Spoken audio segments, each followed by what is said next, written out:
প্রধানমন্ত্রীকে স্বাগত জানাতে তৈরি অসম। তৈরি নামরূপ, সাজো বর ছাড়ে। সম্পূর্ণভাবে তৈরি অসম প্রদেশ বিজেপিও। সাজিয়ে তোলা হয়েছে গেটওয়ে অফ গুয়াহাটিকে। প্রধানমন্ত্রীর অসম সফরের প্রাক্কালে বিজেপির পতাকা, ব্যানার, হোর্ডিংয়ে ছেয়ে আছে মহানগরী। গেরুয়া রঙে বদলে গেছে গুয়াহাটির রাজপথ। শনিবার বিকেলে 2:30টায় গুয়াহাটিতে পৌঁছবেন প্রধানমন্ত্রী। বিমানবন্দরে গোপীনাথ বরদলৈয়ের প্রতিমূর্তি উন্মোচন করবেন প্রধানমন্ত্রী।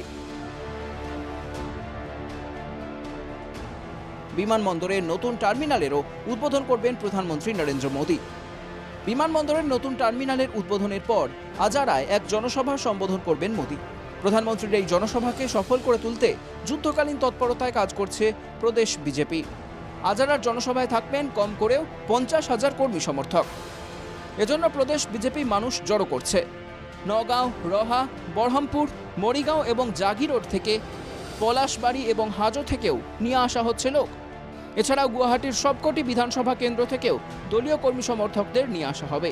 আজারার এই সভার পর প্রদেশ বিজেপির মুখ্য কার্যালয়ে আধ ঘন্টার বিশেষ বৈঠকে অংশ নেবেন প্রধানমন্ত্রী। তবে তার আগে প্রধানমন্ত্রীকে জাতীয় সড়কেই অভিবাদন জানাবেন বিজেপির কর্মী সমর্থকরা। 21শে ডিসেম্বর সকালে ব্রহ্মপুত্রের বুকে পরীক্ষা পে চর্চা অনুষ্ঠানে অংশ নেবেন প্রধানমন্ত্রী। রাজ্যের 25 জন মেধাবী ছাত্রছাত্রী অংশ নেবেন এই অনুষ্ঠানে। পরীক্ষা পে চর্চার জন্য গেটওয়ে অফ গুয়াহাটিতেও নিশ্চিদ্র নিরাপত্তা ব্যবস্থা গড়ে তোলা হয়েছে। পরীক্ষা পে চর্চার পর শহীদ স্মারক ক্ষেত্রে শ্রদ্ধাঞ্জলি জানিয়ে নামরূপের উদ্দেশ্যে রওনা দেবেন প্রধানমন্ত্রী। নামরূপের পর নতুন সার কারখানার ভূমি পূজন করবেন প্রধানমন্ত্রী। তারপর নামরূপে বিশাল এক জনসভায় ভাষণ দেবেন প্রধানমন্ত্রী। প্রধানমন্ত্রীর এই জনসভার জন্য চালানো হচ্ছে ব্যাপক প্রস্তুতি। সভায় সব মিলিয়ে 1 লক্ষ লোক অংশ নেবেন বলে আশা করছে প্রদেশ বিজেপি। প্ৰায় প্ৰস্তুতি সম্পূৰ্ণ আমাৰ প্ৰায় 1-1.5 লাখ। আমি 1 লাখটো চকী ৰাখিছোঁ। নিশ্চয় মানুহ থিয় হৈ অহা যোৱা কৰি থাকে, 1.5-2 লাখলৈকে মানুহ হ'ব।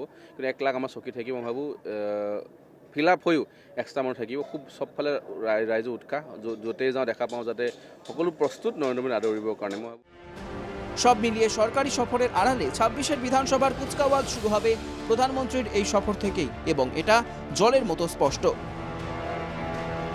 Bureau report, NKTV Bangla.